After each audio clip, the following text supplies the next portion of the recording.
Mga kapatid, magandang gabi po sa inyong lahat. Ngayon po ang pag-uusapan natin, sino dito yung Gen X? Taas ang kamay. Ayan, Generation X. Yung Generation X po, yung mga kasing edad ko na pinanganak noong 1965 at noong 1980. So ako po, pasok po ako doon sa Generation X. Yun naman po mga millennials ay yung 1981 hanggang 1996. So yun po yung mga millennials, pinanganak sila nung panahon na yon.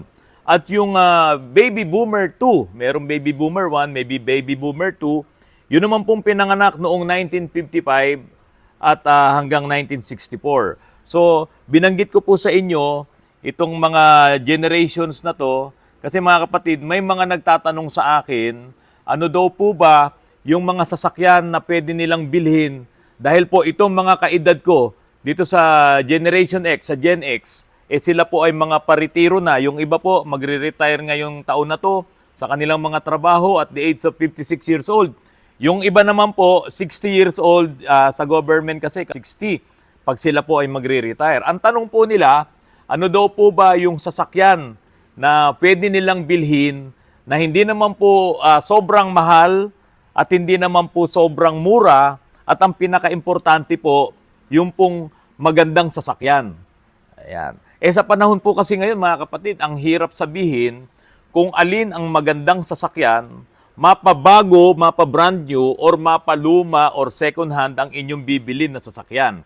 Mga kapatid, kung ikaw ay retiree at meron kang makukuha na sabihin mong mga 2 million, 3 million, o yung mga nagretiro sa mga kumpanya, meron kang mga ganong retirement benefits na makukuha. Yung iba naman, talagang kung malaki ang sweldo mo, talagang nasa 10 million, merong 15 millions ang makukuha nilang benefits. Walang problema sa kanila kung sila ay bibili ng mga magagandang klaseng sasakyan.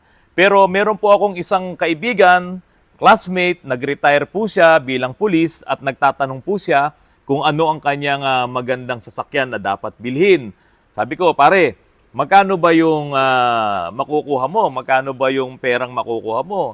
Ayaw naman po niyang sabihin sa akin, pero sabi niya, kaya naman daw po niyang bumili ng isang magandang bahay.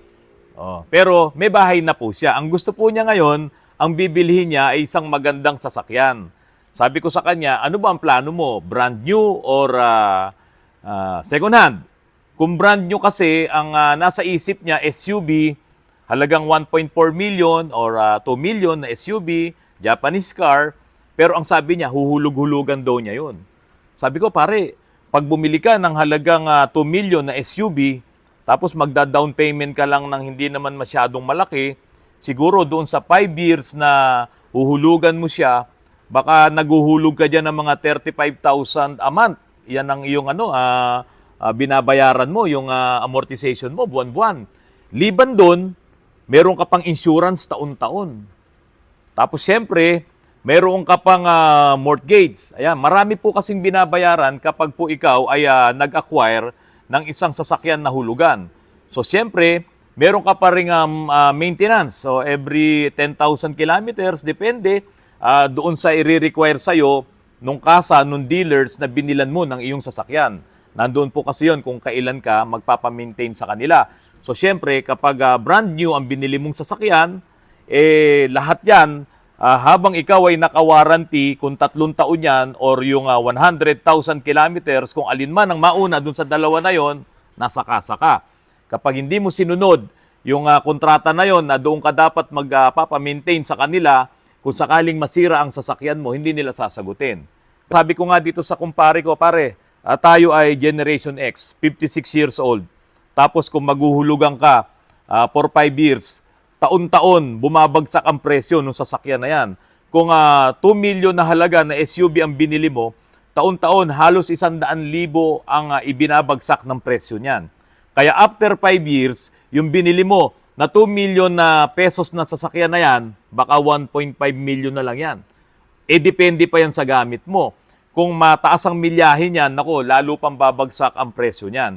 Kaya sabi ko pare, hindi advisable na sa ganitong edad natin, magkakaroon ka ng ganyang hulugan. Kasi mataas ang insurance, tapos yung maintenance mo, syempre malaki din yan, tapos naguhulog ka ng amortization. Hindi naman tayo bumabata. Tapos yung kumpare ko na ito, wala din siyang business. So, mangyayari, yung kanyang 2 million, may invest niya rito sa sasakyan at kapag iyan ay nagkasira-sira, kapag iyan ay nabangga, naku po, ang sakit sa kalooban nun. Tapos may pagkakataon pa, yung iba nakakarnap, tapos na-invest mo ang pera mo doon, nakakontrata ka na dyan eh. Yung 2 million na yun, babayaran mo na yan. At yung 2 million na yun, may patong ang bangko, may tubo dyan. Kaya yung 2 million na yun, hindi lang yung 2 million ang babayaran mo, lampas pa po doon.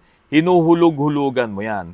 Kaya ang tanong ko sa kanya, kaya mo ba na kapag ka na-acquire mo na yung 2 million worth na SUV na yan, ito yung mga babayaran mo. Ito yung mga magagastos mo pagdating ng panahon. Aba, napaisip ngayon yung kumpare ko. Oo nga pare, baka pagdating ko ng 60, mahina na ako. Tapos, hindi na rin naman ako mahilig magbabiyahe ng malalayo. Sumasakit na rin yung katawan ko. Pero kaya lang, sabi niya, kung kotse naman ang bibilin ko, nahihirapan ako mag-drive sa kotse. Kasi nga, pag kotse, yung upo mo, hindi ka naka-eli ka eh. Pag kotse, konting-konti lang. Ba? Ito yung likod mo, tapos nakaupo ka sa upuan, yun lang yung paa mo. Tapos syempre, habang nagmamaneho ka, naka-eli yan. Samantalang kung naka-SUV ka, para ka nakaupo ka sa paborito mong silyon. Kahit na nandoon ka as pasahero ka or driver ka, masarap ang feeling kapag ka ikaw ay naka-SUV. Hindi ka pagod magmaneho. Kaya lang sabi niya, kayang-kaya kong bilhin yung kotse, kaya lang yung katawan ko naman ang may problema. Ngayon, eto sabi ko, pare, maghanap tayo ng magandang segunda mano. Ayan. Kaya lang, napakahirap ding maghanap ngayon ng magandang segunda mano. Biro mo, ito nga lang nakaraang vlog ko, ang ganda-ganda nung kotse, nung SUV. Tapos bigla nasira yung transmission. Hindi rin naman alam nung may-ari nun na masisira ang transmission niya, nang ganun-ganun na lang. Paano ko natapat sa'yo? At saka ito po, sabihin ko po sa inyo kanina may Altera, Isuzu Altera, dinala dito sa amin, kabibili lang nila 1 week ago, ito na, katok ang makina. Talagang sumisirit yung langis, blow-by, ang tindi, pumping oil. Pero nung unang nabili nila, hindi po, maganda pa. Nakakapagtaka nga ano ba ang ginagawa nitong mga nagba-buy and sell nito? Bakit kapag ka ipinapakita nila yung kanilang mga sasakyan, maganda, talagang may sweetener, sabi nga, may pampatamis. Kasi kung matamis yung bibilin mong prutas, talagang bibilhin mo pero bakit ngayon, after 1 week, ito na. Iniwan na po sa amin yung Altera para i-overhaul. Tapos meron lang din po, katatawag lang sa akin. Kabibili lang niya, 30 minutes pa lang. Pag uwi doon sa bahay nila, kapit-bahay lang naman niya, malapit-lapit lang daw Pagdating po doon sa bahay nila, umuusok, ganun din. At tumatalsik yung langis sa dipstick. Sabi ko, sir, mahahabol mo pa ba? Baka pwede mo pang isoli. Sabi niya, itatry ko, Sir Otorans, itatry ko. Kilala ko naman to. Sige sir, itry nyo. Ibalik nyo na lang. Or, magpabawas kayo ng 100,000 kasi magpapa-overhaul kayo dyan. So, hindi ko na ngayon alam kung ano ang nangyari. Hihintayin ko ngayon yung tawag niya. Ito po ang problema dito sa atin sa Pilipinas. Hindi ko alam sa ibang bansa. Dahil mula po nung nauso itong Grab, itong Uber, no? Yung mga ganyan, no? Mula nung nauso yan, maraming nag-acquire niyan kasi negosyo. So maraming nakabili ng mga sasakyan na yan at pagkatapos na manawa na sila or medyo laspag na nga yung sasakyan, ibebenta nila ngayon. At ito po yung mga nakakabili. Ang dami ko na pong naging customer dito na yung kanilang sasakyan na nabili ay galing sa Grab, galing sa Uber. Galing dito sa mga taxi na to. Na magandang-maganda pa talaga yung itsura, pero ang tinakbo niya, naku po, laspag talaga. Paano ka ngayon makakatsyempo ng magandang sasakyan? Yan ang isa sa problema ngayon dito sa Pilipinas at hindi ka makatsyempo ngayon ng magandang sasakyan. Kasi wala pa rin naman talagang batas na para rito yata. Hindi ko po alam. Ang nakakalungkot dito, itong mga nagbebenta, palibasa maganda yung itsura ng sasakyan, itinataas pa yung presyo. Naku po, panghinayang, nakakapanlumo kapag nakabili ka po talaga ng mga ganyan. Ngayon, isa talaga sa the best, bumili ka ng brand new.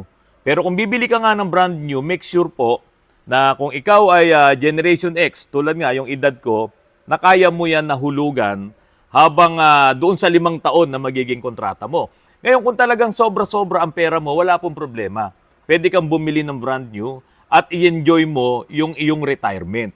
Bili ka ng Land Cruiser o bili ka ng top-of-the-line na SUV. Mag-ikot-ikot ka sa buong Pilipinas, gamit mo yung SUV mo dahil ikaw naman ay very liquid ka na. Liquid, ibig sabihin, marami ka talagang pera. Yun ang pinaka-the best. Hindi bagay sa'yo ang bumili ng segunda mano.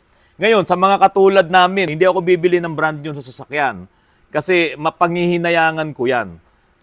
Bibili na lang ako ng sasakyan na second hand na kung medyo may problema man naayusin ko kasi mekaniko ako.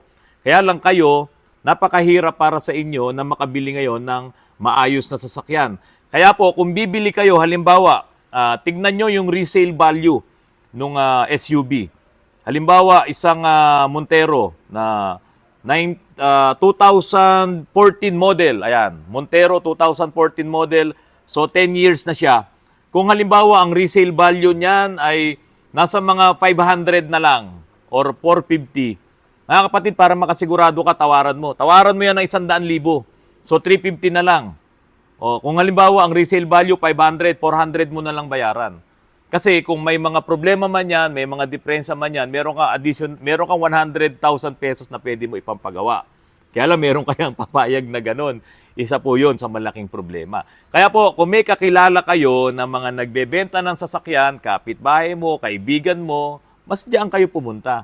Kasi nakakatakot na madali kayo nitong mga bogus, nitong mga mapagsamantalang mga buy and sell, na kahit alam nilang blow-by na yung makina, may problema na yung transmission, ay ibebenta pa rin nila sa mataas na halaga. Tandaan niyo po, yung mga transmission na problem, no? Ang transmission fluid, yung ATF, habang umiinit, nag-i-expand. Kaya minsan, yung mga nagtatanong sa amin, bakit kapag mainit na, nagkakaroon na ng problema yung transmission nila? Kasi ang ATF, habang umiinit yan, nag-i-expand yan eh. So doon ngayon lumalabas yung iba't ibang mga problema. Meron naman baliktad.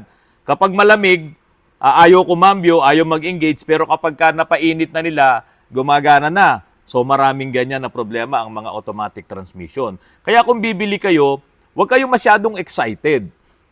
I-check nyo muna, paandarin nyo, i-test drive nyo, tulad ng sinasabi ko palagi, pag bibili kayo ng sasakyan, kailangan may test drive.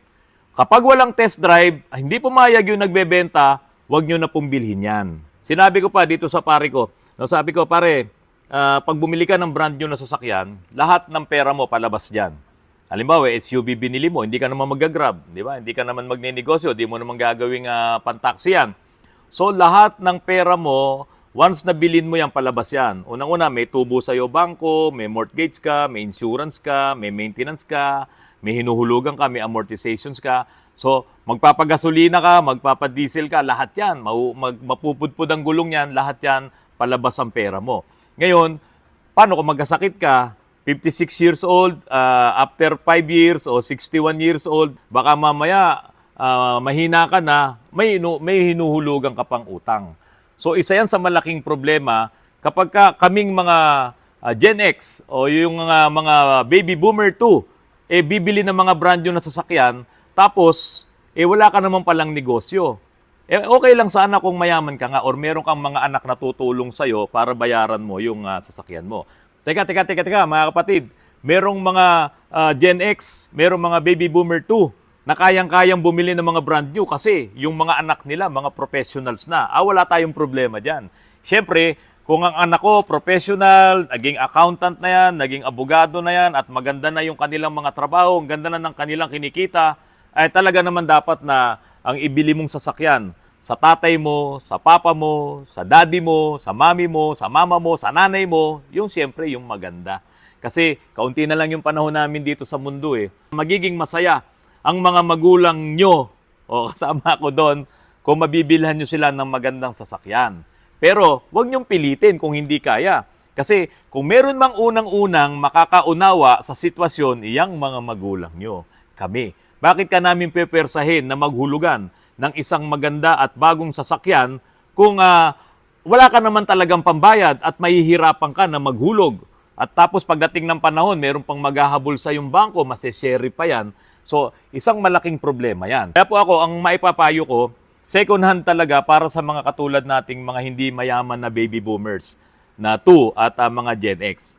Ako po, ganun lang ang gagawin ko. Kaya nga po yung mga sasakyan ko, puro luma eh. Meron akong Toyota Crown, meron akong 2012 na Honda City, yun ang ginagamit ng mga anak ko. Ano pa? May Pajero luma, 1990 model, yung 3 doors. Puro ganun lang ang ginagamit hanggat hindi pa nape-phase out. Doon lamang muna ako at yung crosswind nga na talaga napapakinabangan namin sa mga rescue, pinantotowing ko yun, pinangihila ko kasi low speed yun eh. Kahit dito sa Antipolo, kayang-kayang humila ng malaking sasakyan nun kasi low speed. Umaakyat po talaga dito yun. So doon na lamang ako, sa lumang sasakyan, pagagandahin ko, wala pa akong utang. Wala pa akong sakit ng ulo kasi maraming pyesa. Itong mga bago at modelong sasakyan na nandyan ngayon sa mga kasa, mga nakadisplay dyan, kapag nasira yan, puro kasa, kasa, kasa yan. Kaya po ako, ang sa akin, second hand lang ako at maghahanap po ako ng maayos na second hand. Kung hindi man ako makatsamba ng maayos na second hand, dapat mura mo lang bibilhin para meron kang pampagawa. Napag-usapan na nga rin namin yung isang babaeng pulis na nakabili ng isang sikat na brand ng sasakyan. Aba, nagwawala yung babaeng pulis, official pa yon, di ba? Galit na galit siya doon sa nabili niya sasakyan. Hindi ko lang alam kung ano na nangyari doon. So ngayon, itong mga bagong sasakyan, talagang iba ang technology niyan. Halos lahat automatic na. May ADAS pang tinatawag, no? Ang titindi ng mga technology niyan. Kaya lang mga kapatid, kapag yan ay nasira, hindi nyo kami makikilala dyan. Buti pa itong mga binablogs ko na itong mga nakaraan, no? Itong mga brands ng mga binablogs, ayoko nang banggitin. Tulad no, nasira transmission, may nabili pa tayong pyesa. Pakiabot mo nga nandito sa akin yung pyesa nun. Ito lang. Ayan. So ito yung nasira, no? May nabili pang pyesa nito. Available to. Modelo na rin naman to, 2017, may nabibili pang pyesa. Yung mga bagong sasakyan ngayon, ang problema dyan ay yung availability ng parts. Yun ngang mga ibang nabili ng mga sasakyan na pinapagawa dito sa amin, yung nakaraan lang, sabi ko sa kanya, medyo malaki na po yung damage nito, blow-by na po yung engine nyo. So sabi nung may-ari, anong gagawin natin dyan? Siyempre, ang next po, overhaul na yan. Alam mo kung ano sabi nila? Bibenta ko na lang yan. Ibebenta niya ngayon yung sasakyan na yon na for overhaul na. Sino ngayon makakabili noon? Di ba? Ang problema, pag ibinenta yon sa buy and sell, kukunin ng buy and sell yon. Mababa. Tapos, pagagandahin nila yun ng todo, i-display, hindi nila ngayon sasabihin na blow ba yun. Malakas ang loob nila dun eh. Kaya marami namang mga magagaling na buy and sell. Ang hanapin nyo yung mga buy and sell na to, yung talagang may mga pwesto. Yung talagang nagre-rent sila ng mga mamahaling pwesto, yung parang mga warehouse, yan, diyan kayo pupunta.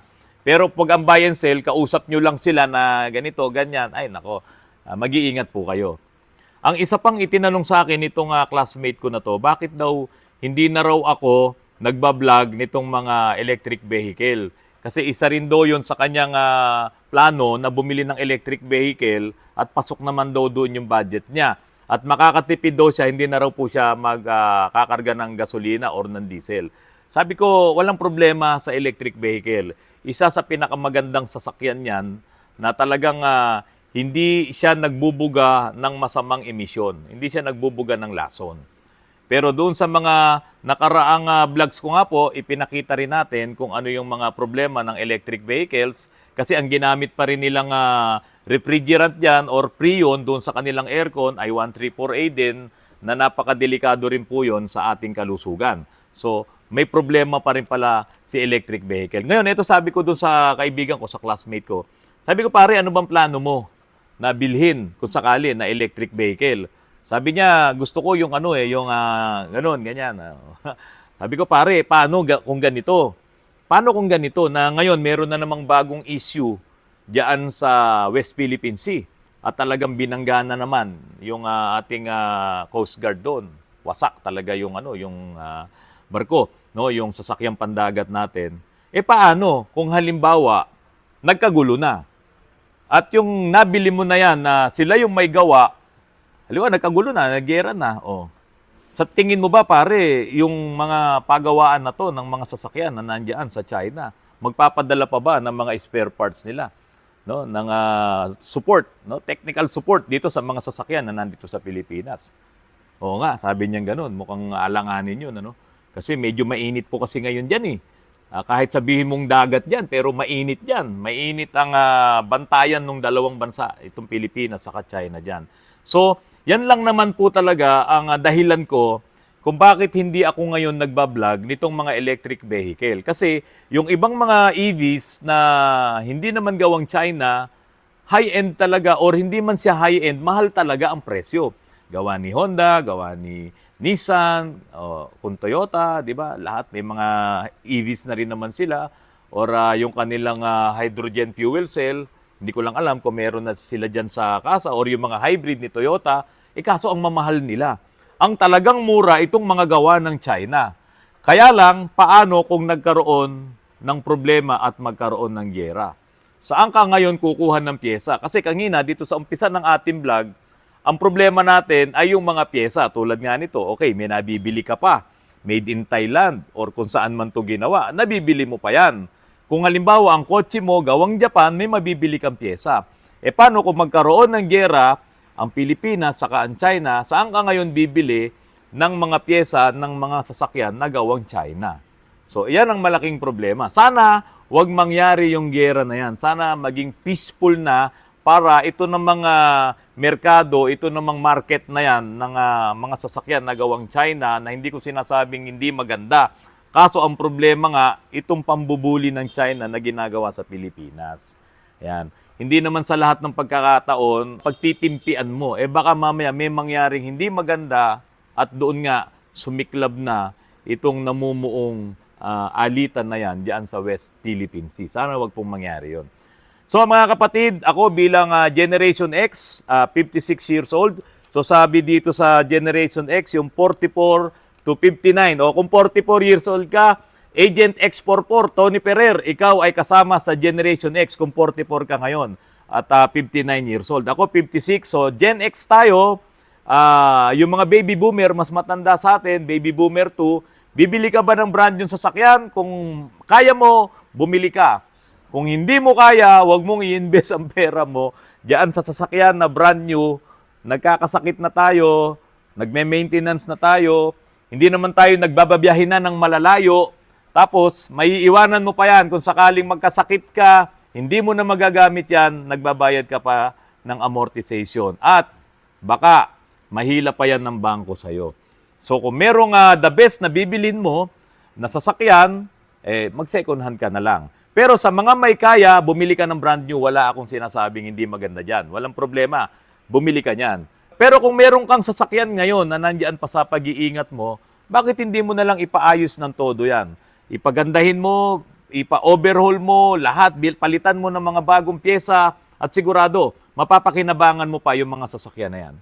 Mga kapatid, nandito po yung mga nakaraan na mga bisita ko na hindi ko naisama dito sa nakaraang vlogs ko. Panoorin niyo po sila. Ito po ang mga pictures nila.